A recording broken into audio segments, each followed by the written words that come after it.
on, people? Welcome back to AFTV and welcome back to another Box to Box. Joining me on the Box to Box to preview Arsenal versus Newcastle. The Newcastle fan, I'll be honest, I do love.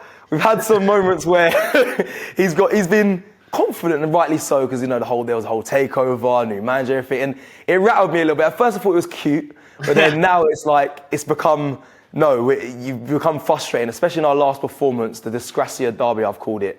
After that is now, I have a bit of anger towards him, but it's all love as always. I've got Matty Renton with me from the Magpie channel to break down the game. Matty, how are you, first of all? Yeah, I'm all good, mate. I've just actually came back from Portugal myself, pal. I seen you were out there. I wasn't in the Porto end, don't worry, Arsenal fans. Yeah, I wasn't supporting Porto. I was out there in Faro at the bottom of Portugal. Lovely little break, mate. But we're back now, and I'm straight down to London tomorrow. Oh, so you're coming down then? It's an 8 p.m. kickoff, so it's a late one. Are you going to be there? You're still going to be at the game, yeah? Yeah, mate, going to be at the game. Obviously, had to get a hotel, which is annoying, which is long for money, and then I've got to dash back up on the Sunday morning early train because Newcastle's women are playing at St James's Park, so I'm there for that as well.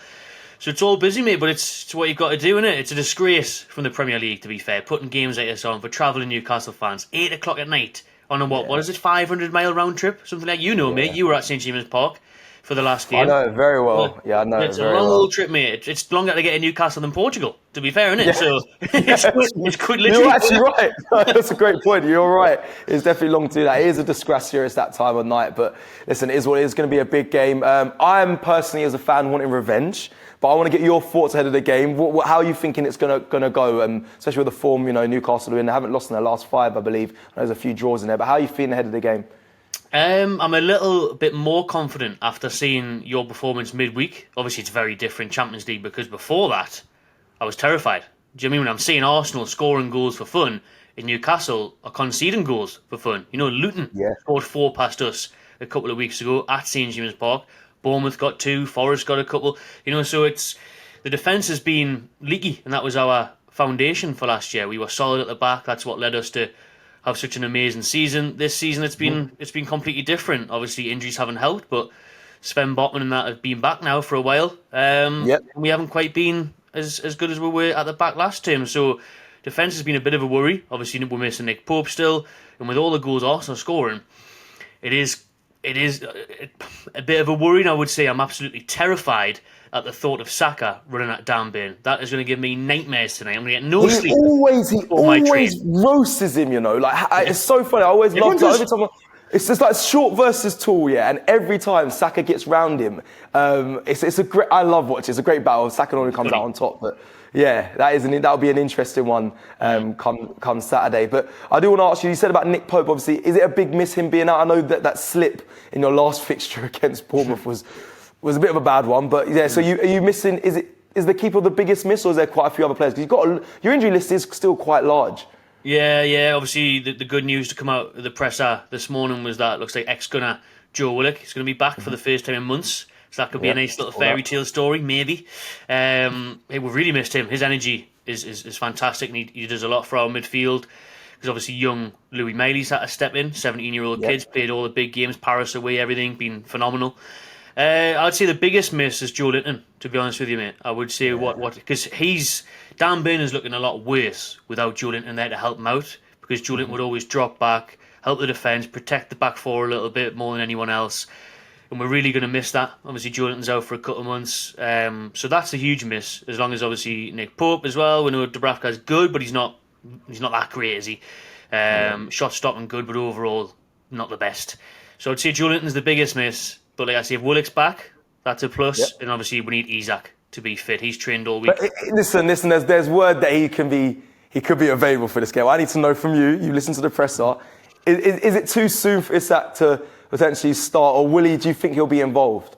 I think he'll be at least on the bench. Yeah, he probably won't start. I think Eddie Howe won't mind playing a front three of wingers again that we've had to do. You haven't got a recognised striker, do you? Nah. Callum Wilson's out for the season now again, as he always is. You know what I mean? I love Wilson, but the bloke's made of poppadoms. You know what I mean? His finishing is fantastic, but he's never fit. He's never ever fit.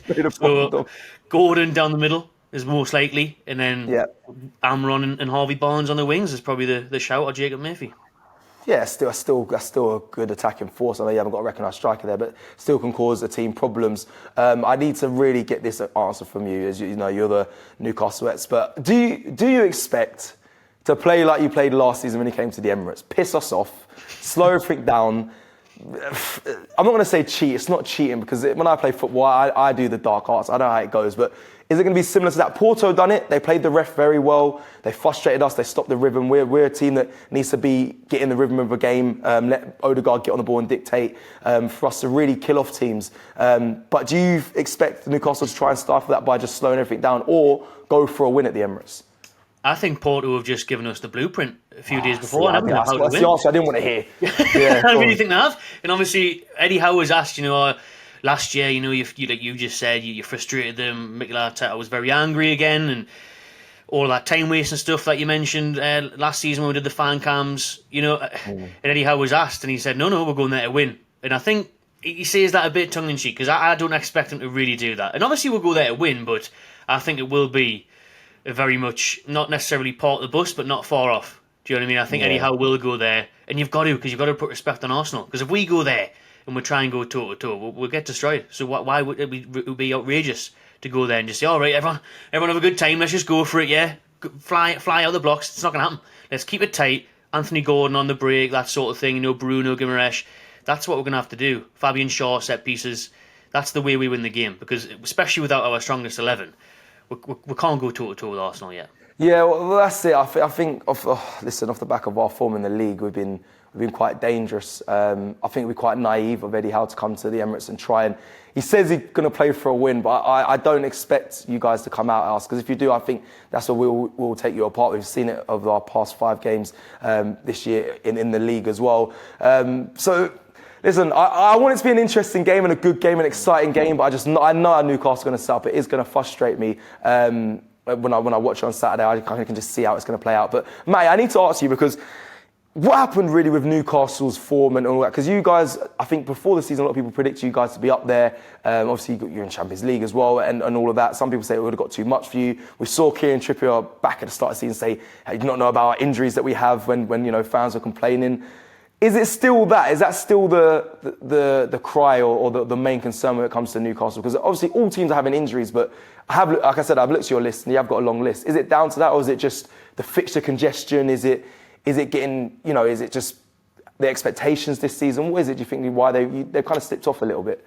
It's probably a mix of everything you just said there, to be honest with you, because first and foremost, I think, everyone's bigging up Dan Ashworth, technical director. I was on his way at Manchester United. He can go. He failed last year miserably. You know what I mean? Last summer he completely failed. If he's in charge of transfers, he failed in getting us prepared for the Champions League, because he thought it was a good idea to spend £30 million on Lewis Hall, who can't even get off the bench. Fair. £40 million on Tino Livramento, who doesn't get any ahead of Dan Burn, who I think should, by the way. And then the big one, I was getting pelters, loads of stick on DR Sports and everywhere when Sandro Tonali got banned, laughing their heads off. £55 million wasted. Where was the due diligence? Where was the due diligence, Dan Ashworth? That's his job. Yeah, actually, I never looked at it like that. That's a good point. So for me, I think we failed in the summer to prepare for the Champions League. We didn't get enough squad depth. We went into the season with 2 strikers, one of which, Callum Wilson, we know is always injured. He's missed... Yeah. I forgot what it is now. I think it's 41% of games for Newcastle United. So he's missed nearly half of games in the years that he's been here, 3-4 years now. So without signing a forward there was bewildering, to be honest with you. Even a right forward, a link with wingers such as Diaby, we're tracing him all summer. He goes to Villa. Someone like that who could even slot in and provide a bit more going forward. Like I said, Tonali came in. That's the big money one. That's the big blow. We can't play him. And then at the back, investing in 2 young fullbacks who don't get on the pitch. That money could have been used elsewhere. The one highlight has been...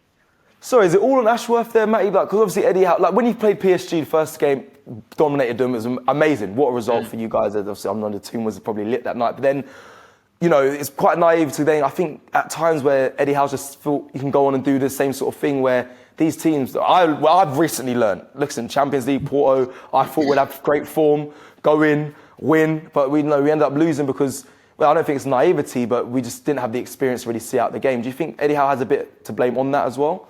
I know we're going back a little bit. Yeah, he definitely has to take some. I think Eddie Howe will learn a lot from this season. A bit like I think Mikel Arteta will. They've both mentioned the fact how they've never managed in the Champions League. And you can see that for me. I think you can see that. But then again, if it wasn't for a dodgy decision at PSG in the last minute with that disgraceful penalty that get given to them, we get through. So it's all ifs and buts. But I think Eddie Howe has been very naive at times. He has rushed players back. He has relied upon individuals too much, and he does have a lot to learn for next year. To be fair, I think everyone has, and it's been a bit of a back down to earth for me this year, because it's very easy to get carried away. Last year cup final, last year top four, and now it looks like it's going to be Conference League at best, to be honest with you, because Man United have picked up results. Now they're stretching the gap from 6th to 5th type of thing. It's not impossible for us to get there, but I think it's a bit of an ask. For me now, it's, to use the term from Don Robbie, bigger fish to fry. We've got the FA Cup on Tuesday night. That's more important to me, mate, than this Saturday, I'll be honest with you. Blackburn away on Tuesday night, get through that, we're in the quarters. So that's our best chance. Is that the feeling amongst the fan base, or is that just you specifically? Because I was going to ask you, what are your expectations for this season before we look at more at the game stuff. But so is that what you're looking at then? Is that the FA Cup run, or what is the expectation really for you guys where you want to finish up?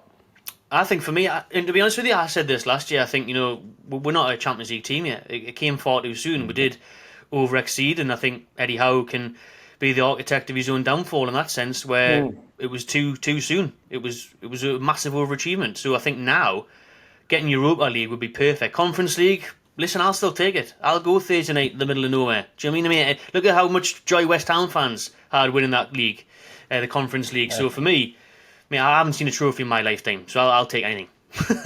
Okay, I hear that. All right, let me look at the game then, Saturday, just quickly. Just for you, Matty, who is your danger man? We'll look at who you're most fearful of when it comes to the Arsenal side, but who should listen? I think you've got great talent in your team. A lot of players I still want Isak. Bruno Guimaraes, I'd still love.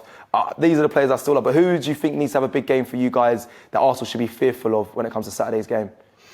I think Bruno's the obvious choice in the middle of the park there. He could actually make something happen and be that man to change the game, to grab it by the scruff of the neck. I think Kieran Trippier, we mentioned he had a bit of a dodgy form, but he's right back on it now. He's actually got the most assists out of anyone in the league, which is mad for a fullback in Newcastle. More assists than anybody else in the league. So he's really been on song. He's scored as well the last couple of weeks. So Anthony Gordon is the main man though, mate. Anthony Gordon is the one this season. His goals and assists, he's knocking on the door for Gareth Southgate for the Euro call-up for me. And if he can light up the Emirates, bit of pace, finish his chances, he could be the one that gets us a result, I think. Yeah, he's a tricky one. He's scored some good goals as well recently. I mean, he's one that, he can't really account for too much. He has kind of gone under the radar for me, but then, he's stepping up massively. You see Joe Willock, just quickly on that, he's not going to start. He's not likely to start, is he? He's more of off the bench if he is available. Am I right to say? Yeah, I won't start, definitely not. Well, saying that, Eddie Howe loves just pulling something out of the bag where it's totally random and no one expects it. But I would say off the bench, at a push, to be fair. At a push, depending on how the game's going. Maybe last and 20. You say you missed, like, you as a fan, you missed Joe Willock. Is that what you're saying? You missed him? Big time, mate. Wow. Joe Willock, when he came on loan from us, from you lot, he was unbelievable, that goal scoring record. Then he was incredible. And then, obviously, he's never going to reproduce whatever it was, 11 goals in 12 games. So since then, though, he offers a lot, and I think he goes under the radar a bit. And for how Newcastle play when we have got everyone fit, the intensity, the pressure that we put on teams, he's pivotal to that. Do you know what I mean? That energy that he brings. And last time I seen him was Old Trafford in the Carabao Cup, and he scored a screamer outside the box. So I'm looking forward to seeing him back. Okay, what about Arsenal side, Matty? Who are you most fearful? You spoke about Saka and Burn, and I actually forgot that matchup. It's a great one to watch. But is that really the player you're most fearful of? Because we've got some good talent at the moment. We're scoring a lot of goals. It can't be just Saka. But who is your one that you're most fearful of? I think Odegaard's a talent. Obviously, we know that. Arsenal captain. I think he can flick the switch, and he can be a one where if we are frustrating you, it is 0-0 with 10 minutes to go. I just think he can start something off where it could change the game, where you might be able to pick that result, pick that pass out, and get that goal that you'll need. But again, I think when you look all over the park, Rice has obviously been phenomenal. I think Saliba and Gabriel are unbelievable at the back, absolutely unbelievable. So I would fear them, and normally I really rate the likes of Trossard. Do you know what I mean? I know these didn't do great lately, midweek and stuff, but I think Trossard and Martinelli are quality players as well. Yeah, you named quite a few there. Matty, would you have preferred, this is a question for you, would you have preferred Arsenal to have won or no, let's say drawn at Porto, say it was 0-0, and then look to play them Saturday, or them losing, do you think they have to show a reaction now against you guys when they come back to the Emirates? What would you have preferred? The 0-0 draw, we keep momentum and Arsenal all confident and happy and in the right spirits, or what we've experienced currently is we've lost, and now I think a lot of the fan base want to see a reaction come Saturday. I think the loss was good, to be honest. I think at 1-0 it is. I think at 1-0 it is. If it was 2 or 3, I'd be like, they might be firing back now. But I think 1-0, you're still going to turn it around second leg at the Emirates. I'll still back you to get through. Because a 0-0 is fine in the Champions League, isn't it? Without the away goals now. Yeah. So that would, I think, to kill that momentum a bit and knock the confidence just a little bit. But then again, does it translate in the Premier League for me? Because all you need to look at is the results of the last 2 weeks. You're smashing in goals for fun. So I'm not sure it really matters hugely, but it does give us a bit of a belief to show, like, look, lads, look what Porto did. Keep it tight, frustrate them, nick a goal. Do you mean that's the plan? Yeah. It's annoying that they kind of showed you, like you mentioned at the start of this video, they gave you a blueprint, really. And Newcastle should be confident in that dressing room at the Emirates. Not because it's at the Emirates, because our record there is absolutely it's not horrendous. Good. I was about to say, watch yourself. Horrendous. It's not good at the Emirates. Taking what happened just a few months ago, all those same players, because it was the same injuries, have beaten Arsenal just a few months ago. So they've got to take some belief from that as well. Okay, interesting. What have you made of Arsenal before we get into predictions this season? When it comes to in the league, I know we spoke about Champions League quite a bit, but the hopes, I think a lot of us as a fan base, looking at the Champions League, I think that's a big ask in my opinion. I think we're way off that for now. But the Premier League hopes are definitely still there, obviously with the form we've hit since coming back from Dubai. What have you made of Arsenal? Is there a chance we could do it this season, or is it still City's trophy?